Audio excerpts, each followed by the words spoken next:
Jemaah salat Idul Adha yang kami hormati, sebelum salat Idul Adha dimulai ada beberapa pengumuman dari pengurus masjid.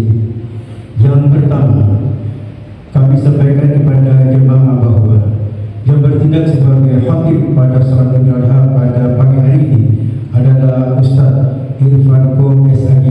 Kami lagi, yang bertindak sebagai khatib pada salat Idul Adha pada pagi hari ini adalah Ustaz Irfan Ko SAG. Yang bertindak sebagai imam pada salat Idul Adha pada pagi hari ini adalah Ustaz Yusuf Wakan SPD. Kami lagi, yang bertindak sebagai imam pada salat Idul Adha pada pagi hari ini adalah Ustaz Yusuf Wakan SPD. Yang ketiga, kami cuma mengingatkan saja untuk jemaah, mungkin jemaah sudah tahu bahawa tentang niat untuk salat Idul Adha. Kami cuma mengulangi saja dan mengingatkan. Niat adalah usalli sunnat Idul Adha rakaatain ma'mum lillahi ta'ala. Kami lagi, usalli sunnat Idul Adha rakaatain ma'mum lillahi ta'ala. Kemudian rakaat pertama kita mengangkat takbir sebanyak 7 kali. Di antara takbir, di sela-sela takbir tersebut kita membaca Subhanallah walhamdulillah wa la ilaha illallah wa akbar. Kami lagi, di sela-sela takbir tersebut, di antara takbir tersebut kita membaca Subhanallah walhamdulillah wa la ilaha illallah wa akbar. Kemudian rakaat kedua kita mengangkat takbir juga sebanyak 5 kali. Di sela-sela takbir, di antara takbir tersebut kita membaca Subhanallah walhamdulillah wa la ilaha illallah wa akbar. Sunnat jami' Idul Adha, salat sunnat Idul Adha, salat sunnat Idul Adha, rahimakumullah.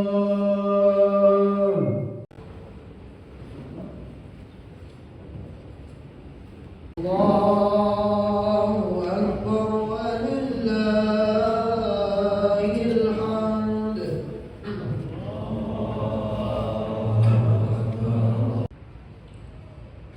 Ya ma'asyiral muslimin wa zumratal mu'minin rahimakumullah.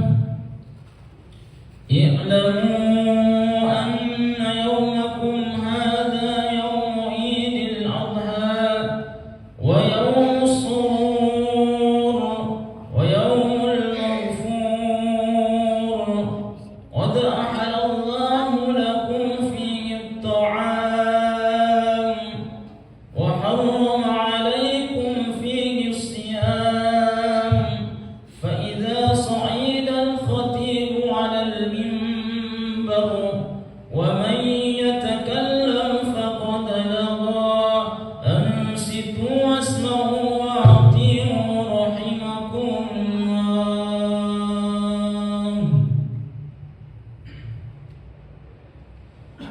Inna Allah wa malaikatahu yusalluna 'alan nabi ya ayyuhalladzina amanu sallu 'alaihi wa sallimu taslima.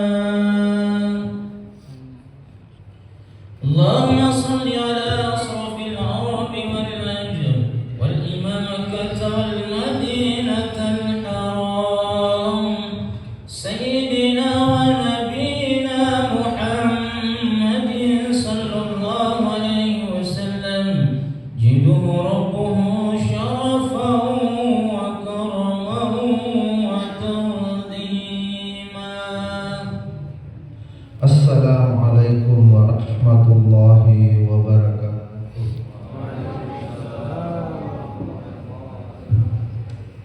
Allahu Akbar, Allahu Akbar, Allahu Akbar walillahil hamd. Allahu Akbar, Allahu Akbar walillahil hamd.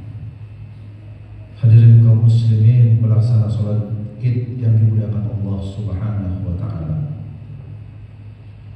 Kesyukuran yang tertinggi senantiasa kita sampaikan kepada Allah Subhanahu wa taala atas segala limpah nikmat, rahmat, kasih sayang Allah Subhanahu wa Ta'ala.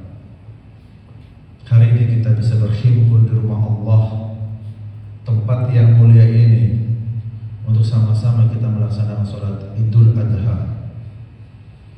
Semoga ibadah sholat Idul Adha yang kita lakukan diterima Allah Subhanahu wa Ta'ala, dan semoga Allah balaskan kepada kita dengan banyak kebaikan di sisi Allah Subhanahu wa Ta'ala. Hadirin jamaah dengan Allah Subhanahu wa Ta'ala, Nabi Ibrahim alaihissalam dan keluarganya adalah sosok suri tauladan yang sama-sama kita tahu dalam cerita. Namun cerita itu bukanlah sebuah dongeng, sebagaimana cerita-cerita yang hari ini kita lihat beredar di media-media. Namun kisah perjalanan spiritual Nabi Ibrahim alaihissalam dan keluarganya yang Allah ceritakan kepada kita sebagai bagian dari hikmah yang penting untuk kita ambil menjadi pelajaran dalam kehidupan kita sebagai hamba Allah Subhanahu wa Ta'ala. Mungkin kita tidak akan sanggup dalam melaksanakan prosesi ketaatan kita sebagaimana dicontohkan oleh beliau Nabi Allah Ibrahim alaihissalam dan keluarganya. Tapi ada hikmah-hikmah yang bisa kita ambil sebagai hamba Allah untuk menjadi teladan dalam keluarga kita masing-masing. Allahu Akbar walillahil hamd. Nabi Ibrahim alaihissalam kita tahu lewat kisah sejarah yang kita pelajari di bangku sekolah atau kita belajar di bangku TPQ, di mana diceritakan oleh ustaz-ustaz kita, ustazah-ustazah kita tentang bagaimana Nabi Ibrahim yang heroik, beliau berproses mencari Allah Subhanahu wa Ta'ala dalam kehidupannya, dan beliau sampaikan kepada masyarakatnya di masa itu bagaimana mungkin ada manusia yang menyembah kepada bintang, bulan, matahari, api dan seterusnya, yang menurut beliau secara logika tidak mungkin diterima oleh akal sehat, apalagi cara iman. Maka sampai pada puncaknya beliau merobohkan seluruh berhala sampai beliau dimasukkan dalam api yang menyala-nyala, api yang menyala-nyala oleh raja yang zalim Namrud. Tapi dengan izin Allah Subhanahu wa Ta'ala, Nabi Ibrahim alaihissalam dibebaskan dan diselamatkan oleh Allah Subhanahu wa Ta'ala. Itulah salah satu tanda ketika Allah menunjuk beliau sebagai seorang nabi dan rasul Allah. Maka setiap nabi, setiap rasul Allah Subhanahu wa Ta'ala, Allah berikan kepada mereka mukjizat sehingga mereka bisa menunjukkan kepada umatnya bahwa mereka benar-benar seorang manusia yang diutus oleh Allah Subhanahu wa Ta'ala sebagai rasul untuk mengajak dan membimbing umatnya untuk taat kepada Allah Subhanahu wa Ta'ala. Allahu Akbar walillahil hamd. Jamaah pelaksana sholat Id yang dilakukan Allah Subhanahu wa Ta'ala.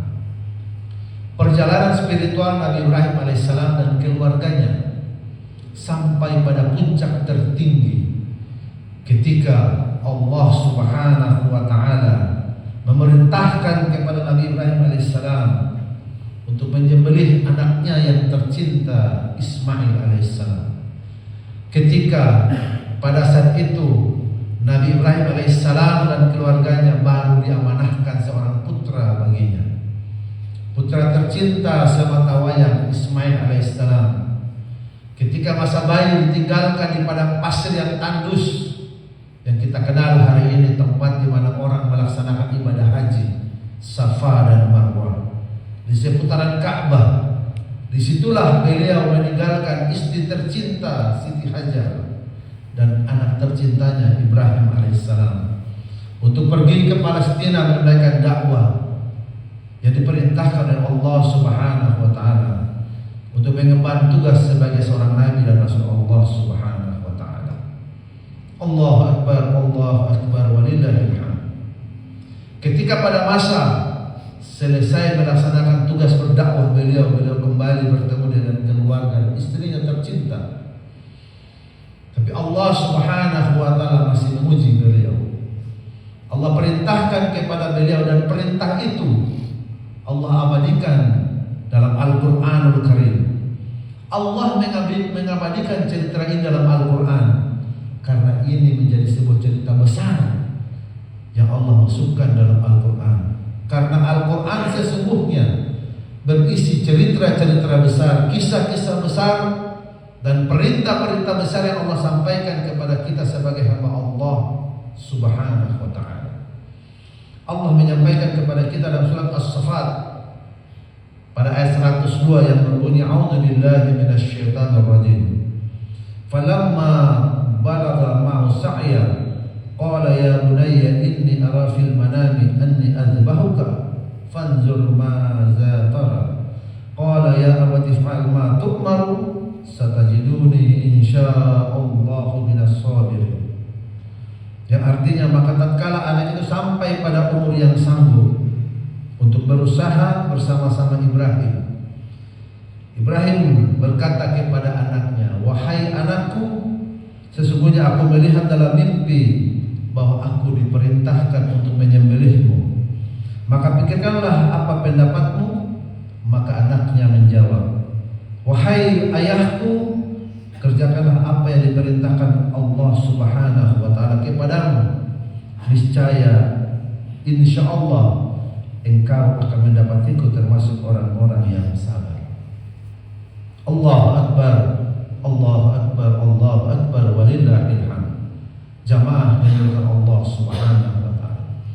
Dalam ayat ini kita dapat mengambil beberapa hikmah yang tentunya hikmah ini kita ambil sebagai pedoman dalam kehidupan kita. Yang pertama hikmahnya adalah betapa Nabi Allah Ibrahim alaihissalam dan keluarganya, beliau mendidik keluarganya untuk menjadi keluarga yang semata-mata hanya taat kepada Allah, hanya mentauhidkan Allah Subhanahu wa ta'ala. Apapun yang diperintahkan Allah, beliau tidak pernah mengatakan kenapa harus begini, kenapa harus saya meninggalkan istri dan anak saya, kenapa saya ketika kembali bertemu dengan istri dan anak saya harus disuruh menyembelih anak saya. Tapi beliau semata-mata menjadi hamba yang menjadi contoh kepada kita bahwa ketika Allah memerintahkan kepada kita, tidak ada pilihan kecuali kita hanya mengatakan sami'na wa ata'na. Aku taat, aku dengar engkau ya Allah, dan aku taat kepadamu ya Allah. Maka ketaatan yang paling penting dari seorang ayah yang hebat, contoh hikmah terbaik bagi seorang ayah yang hebat kepada istri dan anaknya adalah dia membimbing istri dan anaknya semata-mata mentauhidkan Allah Subhanahu wa ta'ala. Saking cintanya kita kepada anak kita, saking cintanya kita kepada istri kita, maka sesungguhnya tanamkan di hati kita masing-masing, kita tidak ingin sama-sama di dunia ini saja bersama orang-orang tercinta, tapi ada tujuan mulia kita di akhirat. Insya Allah kita menjadi orang-orang yang berkumpul di surganya Allah Subhanahu wa ta'ala karena kita menjadi hamba Allah yang mentauhidkan Allah Subhanahu wa ta'ala. Jadi hikmah yang pertama, kita menjadi contoh kepada keluarga kita untuk mentauhidkan Allah dengan niat untuk nanti kita menjadi hamba-hamba Allah yang dibalas surga oleh Allah Subhanahu wa ta'ala. Sungguh itulah cita-cita tertinggi dalam rumah tangga seorang muslim. Kata orang tua, kita boleh bersusah payah di dunia, kita boleh bercapek-capek di dunia, tapi jagalah kita untuk selalu bersama-sama dalam satu rumah yang dinamakan rumah keluarga. Kalau kita memiliki cita-cita, orang tua kita mengajarkan kepada kita tentang saling mencintai dalam rumah kita, maka jangan lupa ada tujuan akhir kita, saling menjaga, saling mengajar untuk menuju surganya Allah Subhanahu wa ta'ala, sebagaimana hikmah yang dicontohkan oleh Nabi Allah Ibrahim alaihissalam dan keluarganya. Yang kedua, hikmah di balik ayat ini yang dapat kita ambil adalah Allah memberikan penjelasan kepada kita bahwa dalam rumah tangga itu ada komunikasi antara suami, ada komunikasi kepada istri, ada komunikasi kepada anak, sehingga terbangun komunikasi yang baik dalam rumah tangga. Walaupun beliau seorang nabi, walaupun beliau seorang ayah, tapi beliau masih ingin mendengarkan apa pendapat dari anaknya. Itulah hebatnya beliau menjadi contoh yang terbaik. Sampai Allah Subhanahu wa taala mengabadikan ceritanya. Beliau tidak semena-mena untuk menetapkan, wahai anakku, aku persembelih engkau. Tapi ada komunikasi yang terjalin di antara keduanya. Itu menunjukkan bahwa dalam rumah tangga perlu dibangun komunikasi yang baik, sehingga rumah tangga itu berjalan sebagaimana rumah tangga diinginkan menjadi rumah tangga yang sakinah, mawaddah, warahmah. Rumah menjadi tempat terbaik bagi kita kembali untuk menenangkan hati kita, untuk mencari ketenangan dalam kehidupan kita. Maka jamaah Allah Subhanahu wa taala, jadikan rumah kita sebagai tempat kembali, sebagai bagian dari anggota keluarga, untuk tempat yang nikmat, nyaman, dan terbaik. Itulah contoh dan hikmah kedua yang disampaikan Allah dalam kisah Nabi Allah Ibrahim alaihissalam. Allahu Akbar, Allahu Akbar, Allahu Akbar, walillahil hamd. Jamaah yang dimuliakan Allah Subhanahu wa taala. Hikmah yang ketiga adalah ada hikmah kejujuran. Ada kenal di antara setiap isi rumah tangganya. Sang ayah mengenal karakter anaknya, sang anak mengenal karakter ayahnya. Dari mana? Dari sosok ibu yang tercinta Siti Hajar alaihissalam. Artinya ketika disampaikan perintah Allah kepada anaknya melalui ayahnya, Nabi Allah Ibrahim alaihissalam, tidak terbangun rasa curiga dalam fikir Nabi Ismail alaihissalam. Jangan-jangan ayahku berbohong. Kenapa ayahku begini? Kenapa ayahku begitu?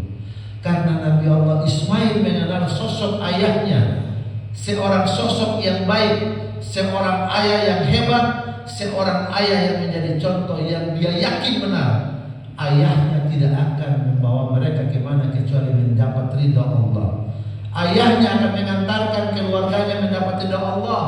Ayahnya akan mengantar kehidupan dunia yang baik dan kehidupan akhirat di surganya Allah.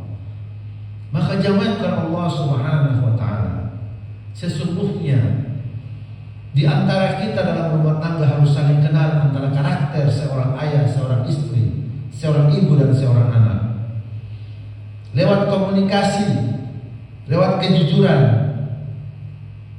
lewat ketaatan kepada Allah, maka akan terbangun rasa saling mengenal di antara satu dengan yang lainnya. Bagaimana mungkin jika Nabi Allah Ibrahim alaihissalam menjadi sosok yang tidak dikenal anaknya Ismail alaihissalam, maka ketika disampaikan pernyataan itu, boleh jadi saat itu Nabi Allah Ismail mengatakan, apakah engkau tidak salah wahai ayahku mengatakan hal ini kepadaku? Apakah engkau tidak berbohong? Dan pertanyaan-pertanyaan yang lainnya yang muncul dari Nabi Ismail alaihissalam kepada ayahnya. Tapi ketika pertanyaan ini disampaikan, pendapat itu disampaikan oleh Ibrahim alaihissalam kepada anaknya, beliau mengatakan, wahai ayahku, jika itu perintah Allah maka laksanakan. Insya Allah engkau mendapatiku dalam golongan orang-orang yang sabar.